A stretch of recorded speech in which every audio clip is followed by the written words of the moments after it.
오늘 말씀은 하나님의 보상장부란 제목으로 하나님 말씀 나누겠습니다.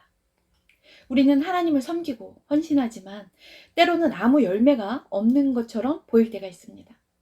기대했던 결과도 얻지 못하고 이게 이런데 내가 왜 이렇게까지 애썼을까 하는 순간도 있습니다.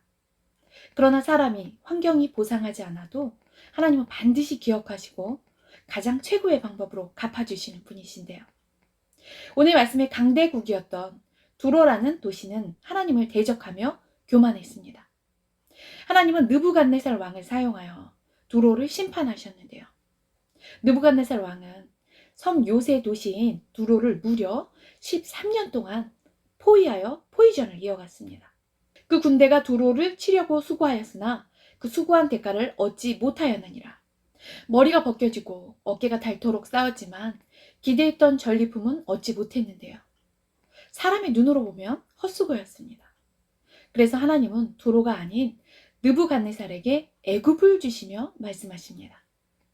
그들이 나를 위하여 일하였음이라. 느부갓네살 왕은 자신의 제국을 확장하려고 전쟁한 것인데 하나님은 네가 나를 위해 지금까지 수고한 것을 내가 안다. 내가 갚아주겠다 라고 말씀하신 건데요.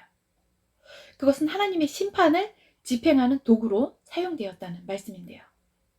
우리도 삶에서 이런 경우를 만날 수 있습니다. 나는 두로를 원했는데 하나님은 애굽을 준비하고 계셨다.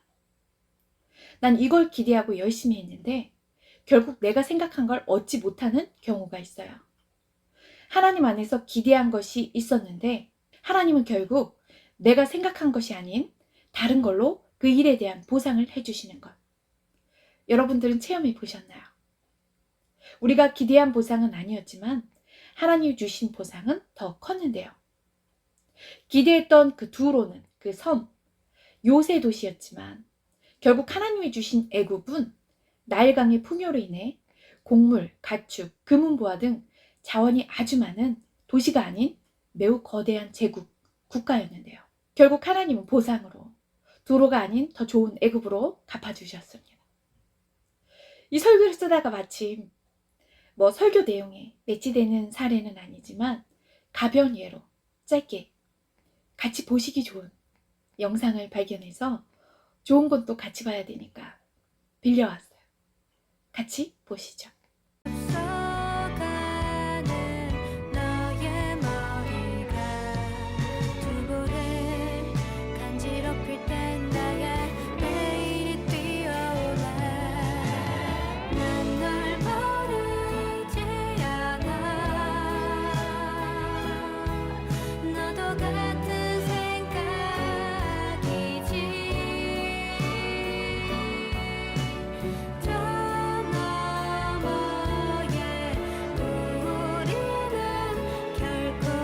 뻔했어요. 강아지가 안 들어갔던 모습이 너무 마음이 아파요. 처음에는 같이 들어가려 몇 번 시도를 했었겠지만 그때마다 거절당해서 저 강아지는 체념한 거잖아요. 이제는 시도도 포기하고 당연한 듯 문 닫히기를 기다렸다가 자리를 잡는 모습이 너무너무 불쌍한데요. 저 강아지는 저 집에 문을 열어줘서 자신을 데리고 살아주는 게 사람으로 치자면 가장 간절한 기도 제목일 거예요. 저 집에 들어가는 게 가장 소원이. 강아지가 너무 처량하고 외로워 보였습니다. 그런데 결국은 자기를 방치하는 주인이 아닌 누구보다 자기를 잘 돌봐줄 수 있는 더 좋은 주인, 천사를 만났죠. 만나서 그 환경까지 순식간에 바뀌는. 얼마나 좋습니까? 이런 사례. 원한 것보다 더 좋은 걸 받는. 우리는 지금 보이는 것만 보고 살기에 왜 저걸 안 주셨습니까? 라고 할 수도 있어요. 하지만 하나님은 더 크고 먼 미래를 보고 계시는 분이신데요. 하나님은 우리가 놓친 것을 그대로 보상하시는 것이 아니라 우리가 상상하지 못한 더 좋은 것을 준비하시는 분. 오늘 말씀에 보면 하나님은 때로 도시나 나라를 사람이나 동물로 비유하시면서 그 영적인 상태를 말씀하시는데요. 오늘 말씀의 두로는 교만한 사람으로, 바벨론은 음녀로, 애굽은 큰 악어로 비유하셨습니다. 저는 이전에 신앙생활할 때 아주 작은 기도원에 다녔어요. 예배 인원이 한 12명 정도 있었는데 다 들어가면 방이 꽉 차요. 전부 목사님이셨고 우리 교회 권사님 2분 정도의 신학생은 그냥 저 하나. 기도원 여자 목사님은 정말 좋으신 목사님이셨습니다. 집 구조가 1층인데 방 하나가 도로의 옆에 좀 낮은 구조로 되어 있어서 그 방만 지하 같은 곳이었어요. 기도하면 정말 아무리 소리 지르고 울고 그래도 소리도 들리지 않고 내 기도가 하늘로 모두 상달되는 기분. 그 목사님이 넉넉하지 않으신 살림에 비가 오면 그 가해 쪽에 방에 물이 톡톡 천장에서 새서 늘 바가지를 받쳐 놓으셨었어요.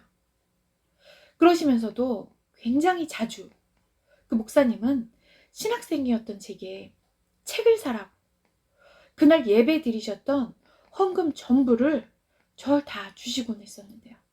그날 받으신 헌금이잖아요. 제가 그걸 어떻게 받아요? 끝까지 안 받으려고 해도 꼭 절 주시는데 전 그 돈 쓰기가 너무 무서웠어요. 하나님의 목사님을 통해 공부하라고 주신 돈. 너무 부담스러운 거죠. 전 진짜 그때부터 하나님이 공급하시는 신비를 체험했던 거죠. 엘리야에게 까마귀를 보내 떡과 물을 공급하시는 그 하나님의 신비를요.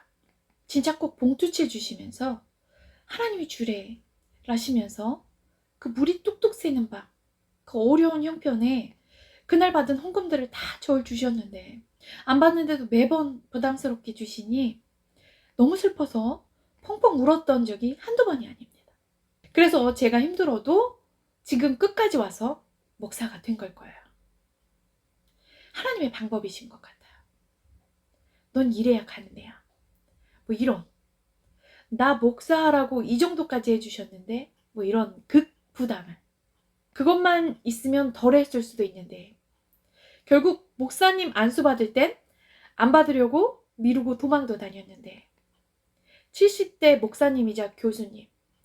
그 교수님은 또 마르시고 그 마르신 체격에 또 다리도 불편하신 목사님이세요. 그런 목사님이 또 하나님이 시키셨다고 저 목사 되게 해달라고 금식을 하시는 거예요. 이건 뭐 어디로도 도망을 못 가겠더라고요. 사회에서 버는 돈은 하나님이 다 막아버리시고 제어하시고 완전 무섭더라고요. 진짜 목사님 해야 되나 보다. 이건 진짜 사명이구나. 뭐 이런. 이분들은 기도를 오래 하신 분들. 그 영권이 크신 건데요. 그 영권이란 하나님께서 어떤 사람에게 맡기시는 그 영적인 수준, 그 레벨, 분량, 그 영향인 건데요. 그게 크신 분들이셨던 건데 그 기도원 여자 목사님은 특히나 어떤 날은 말씀하시길 이제 기도하는데 어떤 아기가 튜브를 타고 동동 떠 있는데 아기가 이빨이 앞니가 너무너무 예쁘게 났더래요. 그러시면서 그 얘기가 저라는 거죠. 설교 시간에 말씀해 주시더라고요. 그때 당시 제 영적인 상태를 보여주신 건데 그때 저의 상태는 아기였던 거죠. 그런데 바르게 잘 자라고 있다는 걸 앞니가 예쁘게 난 걸로 하나님이 보여주신 건데요. 그 이후로도 한참 지나 한 번 더 말씀해 주셨는데 좀 더 큰 나이가 된 거죠. 조그만 아이가 책을 가지고 와서는 목사님 이건 뭐예요? 목사님 이건요? 이건 뭐예요? 아주 일일이 아주 많이 캐묻더라는 거죠. 소름이 끼쳤습니다. 왜냐? 전 그때 성경 공부하며 한참 궁금한 게 정말 많을 때였어서 늘 이것저것 살피고 찾고 했을 때였거든요. 하나님과 정말 친밀하신 목사님께 하나님의 상세히도 알려주시는구나 했는데요. 뭐 그 이후로도 순간순간 기도 제목들에 대한 해답, 응답들을 그 목사님의 입으로 나오는 말씀을 통해 많이 응답받았습니다. 이렇듯 하나님 그 나라나 도시, 그 사람들을 그 영적인 성품으로 보여주셨는데요. 하나님이 주시는 꿈은 상징적이고 깨끗하고 명료해요. 그러나 마귀가 주는 꿈은 찝찝하고 더럽죠. 꿈은 어느 정도 누구든 분별은 가능해요. 어느 날 제가 특정 인물 한 분을 기도했어요. 하나님 그분의 영적인 면이나 성품, 그 특징적인 것을 두드러지게 알려주셨는데요. 내용은 그분이 키가 작은 상태로 나왔어요. 아주 작은 사람. 버스 운전을 하는데 운전대가 왼쪽에 있는데 그걸 제가 있는 오른쪽으로 운전대를 뽑아서 제게 가까이 와서 나란히 앞뒤로 앉은 후에 운전을 하시더라고요. 그리고 손이 참 따뜻하고 부드러웠던 꿈의 기억을 남겨주셨어요. 전 기도했기에 받은 말씀과 이 꿈으로 알 수 있었죠. 그분의 마음을 다 보여주신 것 같았어요. 상황은 안 될지언정 얼마나 용기 있고 멋있습니까? 안 되는 고정된 그 운전대를 옮겨서라도 내 옆에 오려는, 내 옆에 오는 그런 사람. 전 그 마음을 보게 된 후로 상황은 문제가 안 되더라고요. 그 마음을 봤잖아요. 따뜻한 성품을 묘사한 그 손을 만졌잖아요. 어떻게 이런 꿈을 지어내지도 못할, 상상 못할 스토리예요. 그러니 지혜의 신이신 하나님이 얼마나 경이롭냐는 거죠. 깊도다 하나님의 지혜와 지식의 풍성하며 운전대가 왼쪽에 있는데 기존의 방식, 틀을 바꿔서라도 저희 옆에 가까이 온다는 거. 전 무슨 꿈을 꾼 게 아니라 뭐 짧은 로맨틱한 영화 한 편을 쇼츠로 본 기분이었어요. 뭐 이 꿈을 꾼 건 아주 한참 전이죠. 어쨌든 하나님도 쇼츠를 좋아하시나 봐요. 짧은데 다 들어가 있어요. 이 스토리를 누가 지어내요? 전 하나님께 감동받고 또 꿈의 그 주인공에게 또 감동받고 전 아직도 생각하면 너무 감동이에요. 그러니 그 사람 자체가 더 애틋하고 그냥 고맙고 하나님은 살리시는요. 일일이 다 말할 순 없고 여튼 하나님은 이렇게 구하거나 혹은 하나님이 필요하다 여기시면 어떠한 방법으로든 그 사람에게 맞게 알려주십니다. 영의 세계는 놀라워요. 이 얼마나 좋으신 하나님이신가요? 우리 대신 다 말씀도 해주시고 그렇다 하여 우리는 너무 영적으로 치우치거나 또 너무 이성적으로 한쪽으로 치우치면 균형을 이루기 힘든데요. 말씀과 성령 안에서 균형이 상당히 중요합니다.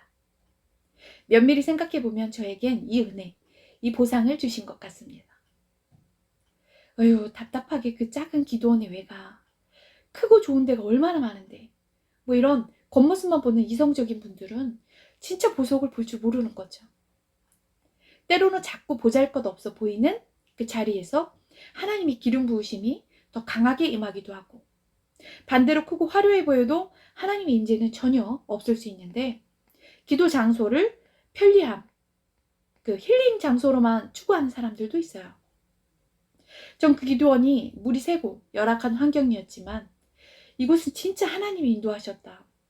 하나님의 임재가 충만하다를 첫날부터 느꼈고 그곳에서 기도가 잘 되다 보니 다녀오면 마음이 편안했고 또 그분들에겐 저만 어리다 보니 작은 힘이나마 제 존재만으로 희망이 됨을 느꼈는데요. 여튼 그러면서 하나님의 인도하심을 그 상황을 보지 않고 순종을 잘하는 제게 영적인 은혜만이 아닌 말씀을 너무 사모하다 보니 이 말씀의 은혜, 이 영적인 밸런스를 맞춰주신 것 같은데요. 너무 깊은 감사를 드릴 뿐입니다. 이 밸런스가 굉장히 중요한 것입니다. 그래서 신앙생활 처음이 제일 중요하기도 해요. 어떤 사람의 영향을 받느냐가 결국 스승은 성령님이시지만 인도자가 중요한 건데요. 하나님의 보상장구의 바울은 자신의 육체의 가시를 제거해달라고 3번이나 간구했습니다. 눈에 어떤 질병이라 딱히 나오진 않지만 굉장히 불편했던 건 사실이었어요. 밝은 빛을 보기 힘들고 눈물이 계속 흐르고 외관상 보기 좋지 않은 상태였던 건데요. 그러나 바울의 간구에 하나님은 내 은혜가 내게 족하도다. 이는 내 능력이 약한 데서 온전하여짐이라. 바울은 처음에 하나님이 자신의 눈을 고쳐주기를 원했지만 하나님은 그 눈을 고쳐주신 게 아니라 바울에게 다른 보상을 주셨는데요. 하나님의 관점에서 더 큰 은혜들, 나중에 바울도 인정하는 그 큰 은혜들, 세지 하늘까지 다녀오는 은혜, 놀라운 영적 계시들, 다른 이가 받아보지 못한 영적인 은혜들을 주셨는데요. 여러 계시를 받은 것이 지극히 크므로 너무 자만하지 않게 하시려고 내 육체의 가시 곧 사탄의 사자를 주셨으니 이는 나를 쳐서 너무 자만하지 않게 하려 하심이라. 그의 눈을 고쳐주시진 않았으나 그 대신 하나님은 바울을 지극히도 사랑하는 성도들을 주셨는데요. 그 성도들은 어느 정도로 바울을 사랑했는가? 내가 너희에게 증언하노니 너희가 할 수만 있었더라면 너희의 눈이라도 빼어 나에게 주었으리라. 성도들이 자기 눈이라도 뺏어 줄 만큼 헌신하려 했대요. 너무 큰 사랑의 감격. 어떤 성도가 목사님 눈이 안 좋다고 눈을 뺏어줘요. 그 사랑이 쉽나요? 바울의 성도들은 그랬대요. 지극히 큰 사랑을 받게 하신 거죠. 이게 우리와는 다른 하나님의 계산법, 보상법입니다. 오늘 말씀의 두 롤을 대신해 애굽을 주시는 하나님. 이는 내 생각이 너희의 생각과 다르며 내 길은 너희의 길보다 높음이니라. 하나님의 어리석음이 사람보다 지혜롭고 하나님의 약하심이 사람보다 강하니라. 결국에 바울은 겸손의 신앙, 영적 영향력, 그 사랑하는 성도를 다 가질 수 있었는데요. 이렇습니다. 겪지 못하고 눈으로만 봤던 불신자들은 본인 눈도 못 고치면서 무슨 남 눈을 고치고 전도를 하냐 했을 거예요. 그러나 바울은 육신의 눈을 약했을지라도 수많은 사람들의 영적인 눈을 열어준 사람이었습니다. 그가 아시아와 유럽에 직접 전도하여 구원받은 사람들만 수천, 수만 명이 이를 것이고 그 사람들이 다시 전도하고 또 전도하고 보이는 숫자가 전부의 숫자만이 아닌 거죠. 그가 쓴 13권의 서신은 신약 성경의 상당 부분을 차지하고요. 2000년 넘게 성경이 되어 우리가 읽고 있습니다. 우리 가운데서 역사하시는 능력대로 우리가 구하거나 생각하는 모든 것에 넘치도록 능히 하시는 분. 우리는 고난당하는 그 당장의 문제만 그 제거를 원하지만 하나님은 때론 그 문제를 통해 더 큰 은혜와 더 깊은 성숙, 더 강한 믿음을 주십니다. 하나님은 자기를 찾는 자들에게 상 주시는 이심을 믿어야 할지니라. 보상해 주시는 하나님이십니다. 말씀을 맺습니다. 제가 너무 좋아하는 말씀. 제 설교를 들으시는 우리 소수의 그 귀한 용사분들과 나누고 싶은데요. 제 마음에 큰 감동이 왔어요. 소수지만 그 안에 다윗과 함께하게 하신 그 굉장히 크고 막강하고 영향력 있는 그 용사들이 숨어 있다는 그 감동. 그러므로 제가 받은 말씀을 함께 드려서 나누고 싶은데요. 그러므로 내가 내게 지혜와 지식을 주고 부와 재물과 존영도 주리니 너의 전의 왕들이 이 같음이 없었거니와 너의 후에도 이 같음이 없으리라. 솔로몬은 지혜를 구했는데 하나님은 그 나라와 사명을 먼저 구하는 자에게 하나님께서 필요한 것들을 더 크게 줘버리심을 알 수 있죠. 통크신 하나님, 너 하나님 일하느라 수고했지? 내 새끼, 내가 더 줄게. 더 받아라 하시는 거예요. 지혜와 지식은 물론 부와 재물과 존영, 즉 존귀와 영광, 높은 명예와 권위를 주신대요. 그게 그냥이 아니고 이전에도 없었고 이후에도 없을 거라는 거예요. 진심 독보적인 은혜라는 거죠. 이것은 단순한 축복이 아니라 비교할 대상이 없는 하나님께서 특별히 베푸신 유일무이한 축복이었습니다. 말씀은 곧 약속이에요. 유튜브 상이지만 제 설교를 듣는 분들은 전 다 제 새끼들로 느껴져요. 아가 양들. 개설된 지 1년이 되었는데 처음부터 들으신 초신자가 있으시다면 있으시기도 해요. 교회로 치면 집사님들 직급이에요. 충분히 그럴 정도의 그런 직분의 그 레벨이 되십니다. 나 이거 본다. 처음부터 봤다.